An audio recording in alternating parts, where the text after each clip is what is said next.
Assalamu alaikum viewers, welcome to my channel Novel Ghar 291.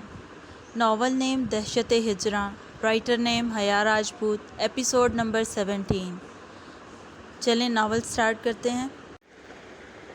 برفانی لنگور تم میرے ہاتھوں سے کسی دن قتل ہو جاؤ گے. اف زر تم. یادوں کا تسلسل گاڑی کو جھٹکا لگنے سے ٹوٹا. یکدم اس کے پیر بریک پر گئے. کوئی شخص گاڑی سے ٹکرا کر دور جا گرا تھا. زرجان جلدی سے گاڑی کا دروازہ کھول کر دوڑ کر روڈ کے بیچوں بیچ اس اوندھے پڑے وجود کی طرف بھاگا. قریب جا کر اسے اندازہ ہوا کہ وہ کوئی لڑکی تھی. اس نے پنجوں کے بل بیٹھتے اسے سیدھا کیا. اس لڑکی کا چہرہ خون سے بھرا ہوا تھا کہ زرجان اس کا چہرہ ٹھیک سے نہ دیکھ پایا. اس کے سر سے تیزی سے بہتا خون دیکھ کر زرجان کے ہاتھوں کے طوطے اڑے. وہ لڑکی ہوش میں تھی اور مسلسل کچھ بڑبڑا رہی تھی. اس کی بڑبڑاہٹ کسی سرگوشی سے زیادہ نہیں تھی. وہ اس کو بازوؤں میں بھر کر گاڑی میں ڈال کر ہسپتال روانہ ہو گیا. How is she? ڈاکٹر کے باہر نکلتے ہی اس نے آگے بڑھ کر پریشانی سے پوچھا. تمام فارمیلٹیز وہ پوری کر چکا تھا. She is fine now, you can see her. Doctor professional انداز میں کہتا ہوا آگے بڑھ گیا. وہ گہری سانس بھرتا کمرے میں داخل ہوا جہاں وہ سر، بازو اور گردن پر بینڈیج کروائے پڑی تھی. اس لڑکی کو اس حال میں دیکھ کر زرجان کو ڈھیروں شرمندگی نے آن گھیرا. وہ لڑکی ہوش میں تھی اور آنکھیں کھولے آس پاس کا جائزہ لے رہی تھی. آہستہ آہستہ پورے دن کے مناظر اس کے دماغ کی اسکرین پر چلنے لگے. جسمانی تکلیف سے زیادہ وہ اندر کی تکلیف پر کراہی. درد کی شدت سے اس نے آنکھیں میچیں. اسے تکلیف میں دیکھ کر زرجان کا دل بیٹھنے لگا. اسے خود پر غصہ بھی آ رہا تھا کہ شدید شرمندگی بھی ہو رہی تھی. زرجان نے بیڈ کے قریب آ کر گلا کھنگارا. اس لڑکی نے جھٹ سے آنکھیں کھولیں اور اجنبی لڑکے کو پاس کھڑا دیکھ کر اٹھنے کی کوشش کی، مگر درد کی ایک شدید لہر پورے وجود میں دوڑ گئی. وہ کراہ کر دوبارہ لیٹ گئی. ریلیکس. زرجان بے ساختہ آگے بڑھا مگر تب تک وہ واپس لیٹ چکی تھی. Actually you had an accident with my car. Inadvertently I am so sorry. وہ انتہائی پشیمان تھا. Are you all right? اس نے شرمندگی اور فکر مندی سے استفسار کیا. آپ کو سوری کہنے کی ضرورت نہیں ہے. غلطی تو میری ہے. مجھے دیکھ کر چلنا چاہیے تھا. In fact I am thankful to you کہ آپ نے مجھے ہٹ اینڈ رن کیس کا شکار ہونے سے بچا لیا، ورنہ میں ادھر ہی مر جاتی. وہ اسپاٹ انداز میں نکاہت زدہ آواز میں اوپر کمرے کی چھت دیکھتے ہوئے بولی. اس کو اردو بولتے دیکھ کر زرجان حیران ہوا. وہ اسے یہاں کا مقیم سمجھ رہا تھا مگر وہ خوب اچھی اردو بول رہی تھی. اللہ نہ کرے. اس کے مرنے کی بات پر زرجان بے ساختہ بولا. اس لڑکی نے عجیب نظروں سے زرجان کو دیکھا. میرا مطلب تھا کہ انسانی جان بہت قیمتی ہوتی ہے تو. زرجان نے گڑبڑاتے ہوئے بات سنبھالنے کی کوشش کی. آپ کے گھر کا نمبر تاکہ میں انہیں آپ کے بارے میں انفارم کر سکوں. زرجان کی بات پر کرب زدہ مسکراہٹ اس کے نکاہت زدہ چہرے پر ایک پل کو دوڑ گئی. میرا کوئی گھر نہیں ہے اور نہ ہی گھر والے. اس نے گہری سانس بھرتے کرب زدہ لہجے میں جواب دیا. اس کے کرب زدہ لہجے پر زرجان کے چہرے پر ایک رنگ آ کر گزر گیا. آنکھوں کے سامنے ہیزل گرین بھیگی آنکھیں لہرائیں. اسے کوئی شدت سے یاد آیا تھا. آپ کا بہت شکریہ، آپ نے میری جان بچائی. آپ کے گھر والے تو ضرور ہوں گے جو آپ کا انتظار کر رہے ہوں گے. آپ کو جانا چاہیے. ایک مرتبہ پھر اس نے اسپاٹ انداز اختیار کیا. اس کی گھر والوں والی بات پر زرمین کو یاد کرتے زرجان کو انجانی سی تکلیف محسوس ہوئی. اسے یاد آیا کہ وہ گلے رخ کو آنے کا کہہ چکا ہے اور وہ اس کا انتظار کر رہی ہوں گی. وہ اس لڑکی پر ایک نظر ڈالتا کمرے سے باہر نکل گیا. اس نے کال کر کے انہیں تمام تفصیل سے آگاہ کیا اور موبائل واپس پینٹ کی پاکٹ میں رکھتا کمرے میں آ گیا. وہ جو سمجھ رہی تھی کہ وہ جا چکا ہوگا اسے کمرے میں واپس آتا دیکھ کر حیران رہ گئی. آپ تو چلے گئے تھے. وہ الجھی. یس، میں ممی کو کال کرنے گیا تھا کیونکہ میں آج یہیں رکوں گا. وہ پرسکون انداز میں کہتا ہوا پیشنٹ بیڈ کے دائیں جانب پڑے صوفے پر بیٹھا، جبکہ وہ حیرت کا بت بنی اسے دیکھتی رہ گئی۔ کیوں؟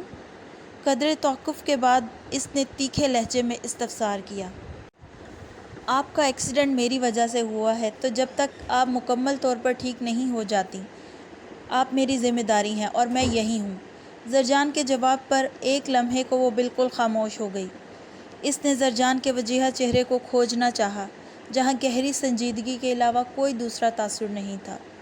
میں کسی کی ذمہ داری نہیں ہوں۔ آپ مجھے یہاں تک لائے، بس یہی آپ کا فرض تھا۔ اس سے زیادہ نہ مجھے ضرورت ہے اور نہ ہی آپ کو حق۔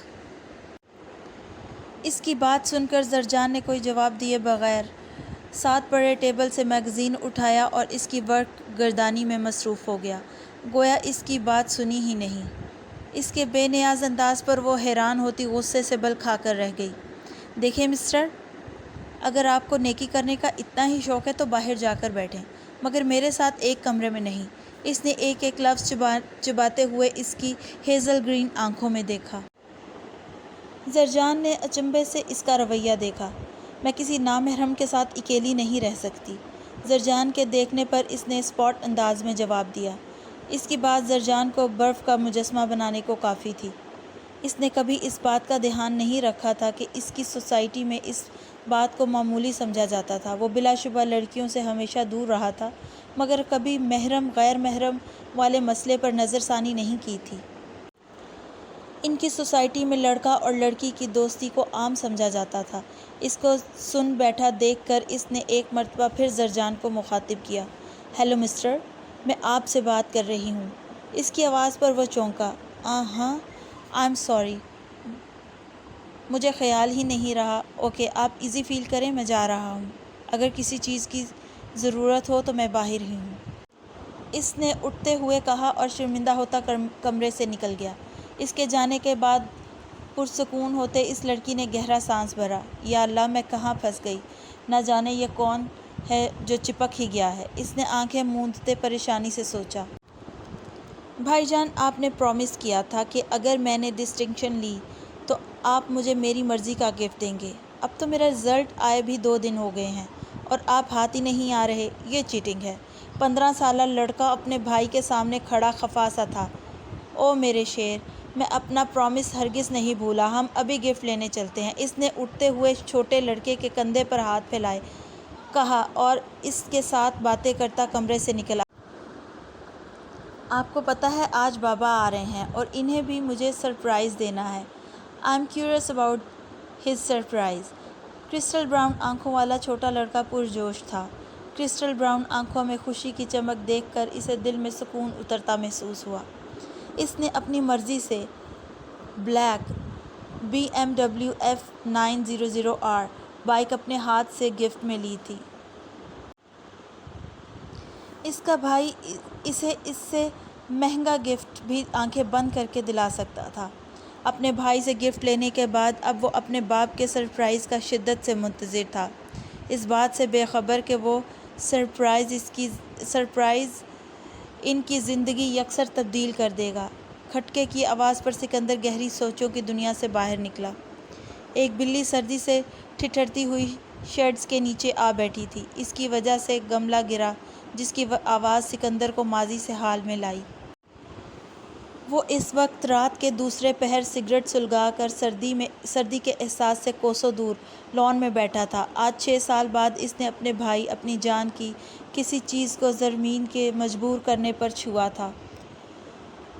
اس کے جانے کے بعد اس کا کمرہ سکندر ہمیشہ کے لیے لاک کر چکا تھا۔ اس کی ہر چیز ویسے ہی پڑی تھی، مگر سکندر اسے چھونے کا حوصلہ خود میں نہیں پاتا تھا۔ وہ لاکھ مضبوط، طاقتور، شفاف و سرد تھا، مگر صرف دشمنوں کے لیے، اپنے مخالفین کے لیے۔ اپنوں کے معاملے میں وہ بالکل مختلف تھا، خاص طور پر ان اپنوں کے لیے جو اس کے دل کے قریب ترین تھے۔ وہ ان کے لیے بہت رحم دل، حساس کرنے والا، محبت کرنے والا تھا۔ سگریٹ پھینک کر پاؤں تلے مسلتے وہ اٹھ کھڑا ہوا۔ آج اس کی یاد شدت سے سکندر کے دل پر حاوی ہوئی تھی اور اس کی ڈھال نہ ہونے پر وہ یاد اس کا سینہ چیر رہی تھی۔ وہ ٹی وی لاؤنج سے ہوتا ہوا دائیں جانب مڑ گیا، جہاں قطار میں 4 کمرے بنے ہوئے تھے، جن میں سے 2 کمرے لاکڈ تھے۔ وہ کمرے ہر وقت لاکڈ رہتے تھے اور چابی صرف سکندر کے پاس تھی۔ ان دونوں کمروں میں کسی ملازم کو جانے کی اجازت بھی نہیں تھی۔ چابی لگا کر اس نے لاک کھولا اور دروازے کی نوب پر ہاتھ رکھ کر گہرا سانس بھرا۔ اس کا چہرہ اس وقت دکھ، درد اور اذیت کی منہ بولتی تصویر تھا۔ اس نے آہستہ سے کمرے کا دروازہ کھول دیا۔ شام کے سرد و گہرے سائے پھیلے ماحول میں ایک عجیب سی وحشت پیدا کر رہے تھے۔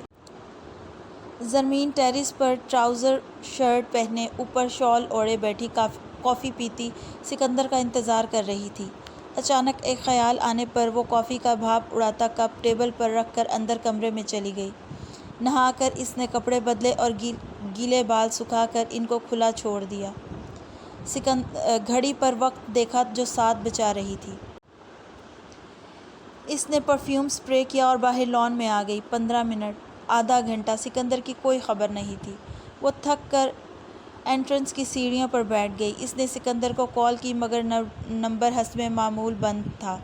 2 گھنٹے، 3 گھنٹے، 4 گھنٹے، سکندر ہنوز غائب تھا۔ انتظار کرتے کرتے اسے نیند آنے لگی تھی، لیکن وہ بار بار سر جھٹکتی وہیں سردی میں بیٹھی رہی۔ ذرا سامان رکھ لینا، میری پہلی محبت ہے۔ ستم تم سوچ کر کرنا، میری پہلی محبت ہے۔ اگر جانے کی ضد ہے تو چلے جاؤ مگر سن لو کہ جلدی لوٹ آنا، میری پہلی محبت ہے۔ میں مٹ جاؤں گا دنیا سے، مجھے دل سے مٹانا مت۔ عکس میرا تم دل میں رکھنا، میری پہلی محبت ہے۔ رات 2 بجے گاڑی پورچ میں آ کر رکی۔ وہ گاڑی کی چابی، گوگلز، موبائل، کوٹ ہاتھ میں پکڑے گاڑی سے اتر کر اندر کی جانب بڑھا۔ نیم اندھیرے میں دفعتاً اسے انٹرنس کی سیڑھیوں پر کسی وجود کا گمان ہوا۔ وہ اوپر کمرے کے ٹیرس کو دیکھتا گن نکال کر چوکنے انداز میں اس طرف بڑھا، مگر زرمین کو وہاں پلر کے ساتھ ٹیک لگا کر سوتے دیکھ کر حیران رہ گیا۔ وہ بغیر کسی شال کے سردی میں سو رہی تھی۔ سکندر کو پل نہ لگا سمجھنے میں کہ وہ اس کا انتظار کرتے ٹھنڈے فرش پر بغیر کسی گرم شال کے سو گئی تھی۔ اسے خود پر جی بھر کر غصہ آیا کہ گھر آ نہیں سکتا تھا تو کم از کم ایک کال کر کے زرمین کو انفارم ہی کر دیتا۔ وہ اس کے انتظار میں یہاں ٹھنڈ میں تو نہ سوتی۔ اس نے اپنا غصہ فی الوقت پس پشت ڈال کر آگے بڑھ کر جلدی سے زرمین کو اٹھایا اور اندر کی جانب بڑھا۔ کمرے میں آ کر سکندر نے اسے بیڈ پر لٹایا اور اس کے سرد ہوتے پیروں سے سلیپرز اتار کر اسے اچھی طرح گرم کمفرٹر اوڑھایا۔ ہیٹنگ سسٹم تیز کر کے اس نے وارڈروب سے جرابیں نکال کر زرمین کے سرد ہوتے پیروں میں پہنائیں۔ پھر اس کا چہرہ چھوا جو اب تک کافی بہتر ہو چکا تھا۔ زرمین سکون سے سو رہی تھی۔ اسے زرمین کی نیند پر رشک بھی آیا جو انتہائی گہری نیند سو رہی تھی کہ اسے نہ سردی کا احساس ہوا تھا اور نہ ہی سکندر کے ہاتھوں میں اٹھائے جانے کا۔ سکندر اس کی پیشانی چومتا کپڑے تبدیل کرنے چلا گیا۔ کپڑے بدل کر آیا تب تک کمرے کا ٹمپریچر بھی نارمل ہو چکا تھا۔ اس نے ہیٹنگ سسٹم نارمل موڈ پر کیا اور آ کر زرمین کے ساتھ لیٹ گیا۔ آج کل کام اتنا زیادہ تھا کہ وہ چاہ کر بھی 1 سیکنڈ نہیں نکال پاتا تھا، مگر پھر بھی جلدی گھر واپس آ جاتا تھا۔ مگر آج بہت دیر ہو گئی تھی اور اب وہ خود سے شدید خفا تھا۔ جہاں اسے خود پر شدید غصہ تھا، وہیں اندر کہیں اس کا دل خوش تھا کہ زرمین نے اس کا بے صبری سے انتظار کیا۔ اس کا دل خوش تھا کہ جس لڑکی سے اس نے عشق کیا وہ بھی اس سے محبت کرنے لگی ہے۔ سکندر نے پہلے دن سے اب تک زرمین سے کسی چیز کی طلب کی چاہ کے بغیر بے بہا عشق کیا تھا۔ اس نے اپنے سمندر جیسے عشق کے بدلے میں محبت کا ایک قطرہ تک زرمین سے نہیں مانگا تھا۔ اس کا عشق صادق تھا، جس کی راہ پر چلتے اس نے زرمین کو بھی اپنی محبت میں قید کیا تھا۔ اس کا عشق صرف دینا جانتا تھا، واپسی کی طلب رکھنا اس کے عشق کے خلاف تھا۔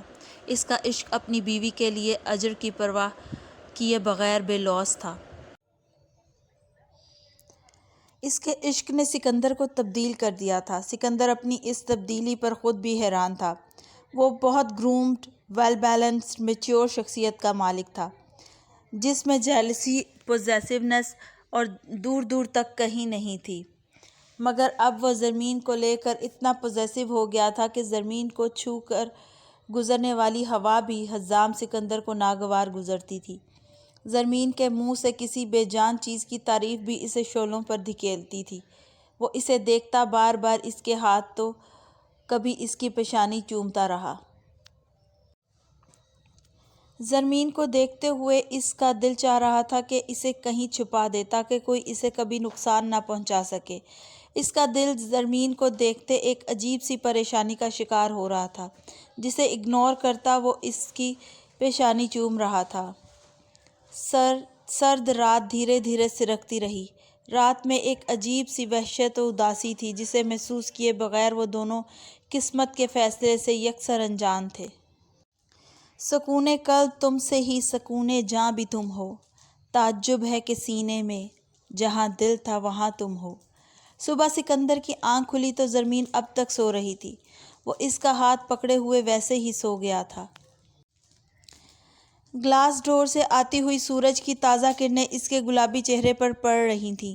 گھنیری بلکہ پیازی گالوں پر سایہ فگن تھیں۔ سرخ لب نیم وا کیے وہ اب تک گہری نیند میں تھی۔ گولڈن براؤن بال کچھ سکندر کے بازو پر اور کچھ تکیے پر پھیلے ہوئے تھے۔ سیاہ آنکھوں میں محبت کا سمندر موجزن تھا۔ اٹھ جاؤ منی، صبح ہو گئی ہے۔ سکندر نے اس کا چہرہ نرمی سے تھپکا۔ وہ تھوڑا سا کسمسا کر سکندر کی جانب رخ کر کے لیٹ گئی۔ انابی لبوں پر مسکراہٹ دوڑی۔ گڈ مارننگ منی۔ سکندر نے پھر نرمی سے اس کا چہرہ تھپکا۔ نہیں کرو۔ بند آنکھوں سے منمناتے ہوئے اس نے کمفرٹر کو پیچھے دھکیلنے کی کوشش کی اور چہرہ کمفرٹر میں گھسا لیا۔ انابی لبوں کی مسکراہٹ گہری ہوئی۔ سکندر نے اس کے چہرے سے کمفرٹر ہٹایا اور جھک کر اس کے گال پر بوسہ دیا۔ اپنے گال پر کسی کا دہکتا لمس پاتے ہی اس نے جھٹ سے آنکھیں کھول دیں۔ زمین کو یاد آیا کہ کل وہ اس کا انتظار کرتے ہوئے وہیں سو گئی تھی۔ چہرے پر خود بخود ناراضگی اور غصہ آ گیا۔ سکندر کی طرف دیکھے بغیر اٹھ بیٹھی۔ وہ اس کو ناراض دیکھ کر وہ مبہم سا مسکرایا۔ ناراض ہو؟ زمین کوئی جواب دیے بغیر بیڈ سے اتر گئی۔ منی؟ سکندر نے پیچھے سے ہانک لگائی۔ وہ خاموشی سے ڈریسنگ روم میں چلی گئی۔ آئی ایم سوری منی۔ اس کے ڈریسنگ روم سے نکلتے ہی وہ پھر شروع ہو گیا۔ گہری خاموشی۔ جن سے محبت کرتے ہیں انہیں یوں تڑپاتے نہیں ہیں۔ اس کی بات پر بال بناتی زمین کے ہاتھ تھمے۔ وہ حیرت سے مڑی۔ تمہیں کس نے کہا میں تم سے محبت کرتی ہوں؟ وہ حیران ہوئی۔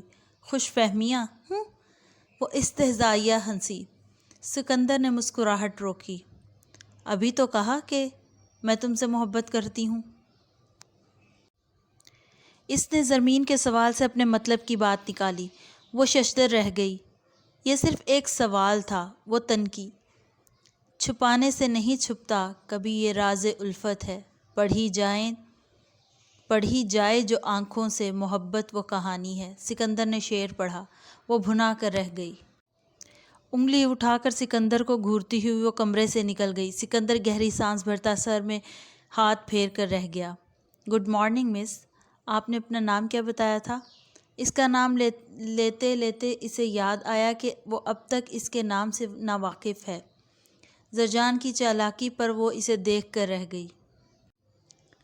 میں نے آپ کو اپنا نام ابھی تک نہیں بتایا۔ اس کا انداز جتاتا ہوا تھا۔ زرجان بالوں میں ہاتھ پھیر کر رہ گیا۔ اوکے تو پھر ارزم درانی۔ زرجان کی بات کاٹ کر اس نے اسپاٹ انداز میں اپنا نام بتایا۔ زرجان نے ٹھٹکتے ہوئے آئی بروز اچکا کر اسے دیکھا، پھر سمجھتے ہوئے سر اس بات میں ہلا دیا۔ نائس نیم۔ بے ساختہ اس کی زبان پھسلی۔ ارزم نے اسے گھور کر دیکھا۔ زرجان گڑبڑایا۔ میری ڈاکٹر سے بات ہو گئی ہے، آپ کچھ بھی کھا سکتی ہیں۔ تو آپ بریک فاسٹ میں کیا لیں گی؟ اس نے سرعت سے بات پلٹی۔ وہ چاہ کر بھی اس کے ساتھ فارمل نہیں ہو پا رہا تھا۔ اگرچہ اس کی رات والی بات کے بعد کچھ محتاط ضرور ہو گیا تھا، مگر وہ انجانے میں اپنے 4 مہینوں سے چڑھائے گئے خول سے اچانک باہر آیا تھا۔ اس کی بات پر ارزم کو یاد آیا کہ اس نے کل صبح ناشتہ کیا تھا، اس کے بعد پانی کا ایک قطرہ تک حلق سے نہیں اتارا، مگر وہ اس کا مزید احسان نہیں لینا چاہتی تھی۔ مجھے کچھ کھانا نہیں ہے، مگر آپ پلیز ایک فیور دیں گے مجھے؟ اس نے کچھ جھجکتے ہوئے پوچھا۔ پلیز آپ حکم کریں۔ زرجان شائستگی سے مخاطب ہوا۔ کل شاید ایکسیڈنٹ کے دوران میرا اسٹالر کہیں گر گیا تھا، آپ پلیز مجھے اسٹال لا دیں گے؟ میں کمفرٹیبل نہیں ہوں۔ اس کا لہجہ مدھم تھا۔ اوکے، نو پرابلم، وہ نرم مسکراہٹ سے کہتا ہوا فوراً کمرے سے نکل گیا۔ زرجان کے جانے پر دماغ میں چلتی سوچیں ایک بار پھر پوری شدت سے حملہ آور ہوئیں۔ مجھے اس سے مدد لینی چاہیے، وہ ایک اچھا انسان لگ رہا ہے، اس کی آنکھوں میں صرف سچائی ہے، برائی دور تک نہیں ہے۔ اس کے دل سے آواز آئی، نہیں، وہ یہ سب ہمدردی میں کر رہا ہے، ورنہ ایسا ویسا کچھ نہیں۔ خودداری انگڑائی لے کر بیدار ہوئی۔ نرس کے کمرے میں آنے پر اس نے دماغ میں چلتی سوچوں کو جھٹکا۔ نرس نے اسے چینج کرنے میں مدد دی، پھر اس کی بینڈیجز تبدیل کر کے انجیکشن لگانے والی تھی جب زرجان واپس آیا۔ Please give me tablets instead of this, please آپ انجیکشن کی جگہ ٹیبلٹ دے دیں۔ ارزم نے انجیکشن دیکھ کر خوف سے گھٹی آواز میں نرس کو کہا۔ زرجان کے لبوں پر بے ساختہ مسکراہٹ دوڑ گئی۔ Sorry ma'am, but injection is more effective than tablets, it's for your early recovery, nurse نے پروفیشنل انداز میں کہتے اس کا بازو پکڑا اور ارزم نے زور سے آنکھیں بند کرتے منہ پر ہاتھ رکھ لیا۔ زرجان کی مسکراہٹ گہری ہوئی۔ انجیکشن کے بعد جب نرس کی نظر زرجان پر پڑی، اس نے ارزم کے بارے میں ساری ہدایت اسے دیں اور کمرے سے نکل گئی۔ انجیکشن لگ چکا ہے مس ارزم، اب آپ بآسانی دنیا دیکھ سکتی ہیں۔ اس کی بند آنکھوں کو دیکھ کر وہ شرارت سے گویا ہوا۔ ارزم نے جھٹ آنکھیں کھولیں اور سامنے زرجان کو مسکراتے دیکھ کر شرمندہ ہو گئی۔ یہ لیں آپ کا اسٹالر اور بریک فاسٹ، اور پلیز جلدی کھائیں، میرا تو بھوک سے برا حال ہو رہا ہے، لیکن جب تک آپ کھا نہیں لیتی میں بھی نہیں کھا سکتا، اسی لیے جلدی کریں۔ زرجان نے بے تکلفی سے کہتے ایک بیگ سینڈوچ اور کافی کپ ارزم کو پکڑایا۔ مقصد صرف اس کی ابھی کی شرمندگی ختم کرنا تھا۔ ارزم نے جھجکتے ہوئے اس کے ہاتھ سے تینوں چیزیں پکڑ لیں۔ زرجان اسے ایک نظر دیکھتا کمرے سے باہر چلا گیا۔ وہ جان گیا تھا کہ وہ اس کی موجودگی میں صحیح سے کچھ کھا نہیں پائے گی۔ اس کے جاتے ہی ارزم نے سب سے پہلے اسٹالر نکال کر اچھی طرح اپنا سر ڈھکا، پھر پرسکون ہوتی کھانے کی جانب متوجہ ہوئی۔ دماغ اب تک مختلف سوچوں کی اماجگاہ بنا ہوا تھا۔ سکندر ناشتے کے دوران بھی اسے مناتا رہا، مگر وہ ڈھیٹ بنی رہی۔ زرمین کو دیکھتے آج وہ آفس نہیں جانا چاہتا تھا، مگر ایک ضروری کال آنے پر نہ چاہتے ہوئے بھی اسے جانا پڑا۔ اس پر زرمین کی ناراضگی مزید بڑھی۔ سکندر کے آفس جانے کے بعد وہ اسٹڈی میں آ گئی۔ اس نے ایک کتاب سلیکٹ کی اور اسٹڈی میں ہی بیٹھ کر پڑھنے لگی۔ کتاب پڑھنے کے دوران واش روم کے مرر پر لگا نیا نوٹ اس کی آنکھوں کے سامنے لہرایا۔ جن کو بچانے کی طلب شدت اختیار کر لے انہیں بچا لیا جاتا ہے ڈیئر منی، تم مجھ سے جتنی بھی دور جاؤ میں ہر دفعہ تمہارا راستہ اختیار کروں گا، تم گرو گی میں تمہیں مضبوطی سے تھام لوں گا، تمہارا ہر راستہ مجھ پر ختم ہوگا، تمہاری ہر منزل صرف حزام سکندر ہوگی۔ Thanks for watching and listening, take care, اللہ حافظ۔